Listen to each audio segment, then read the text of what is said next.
শোন, যাদের মান সম্মান থাকে না, যার যত গরিবী হালত হোক, মরে যাবে, শেষ হয়ে যাবে, না খেয়ে থাকবে, লোকের বাড়ি কাজ করে খাবে, প্রয়োজনে না গাছতলায় ঘুমাবে যদি কিছু না থাকে, কিন্তু ওরকম গামছা পরে শরীর দেখিয়ে কেউ ভিডিও করবে না। যারা ভদ্র বাড়ি, যাদের মান সম্মান বোধ থাকে, তারা এইভাবে কোনোদিন ভিডিওতে আসবে না।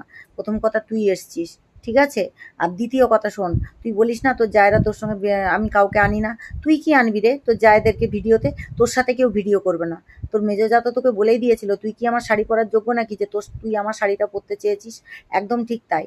আর শোন, আরেকটা কথা হচ্ছে যে আমাদের, তুই যে এলিগেশনগুলো গিয়ে ওখানে মিথ্যামিথ্যি আমাদের নামে এলিগেশনগুলো বলছিলিস ইউটিউবে, আমরা স্বপ্নেও কল্পনা করতে পারিনি যে আমাদের বাড়িতে নিয়ে খেয়ে তোর মেয়ের জামা, তোর বরের, তোর এত কিছু কিনে দিয়েছি, এত খাবার জিনিস দিয়েছি, কাজু বাদাম, কাঠবাদাম, খেজুর, তুই তারপরে হচ্ছে তোকে কি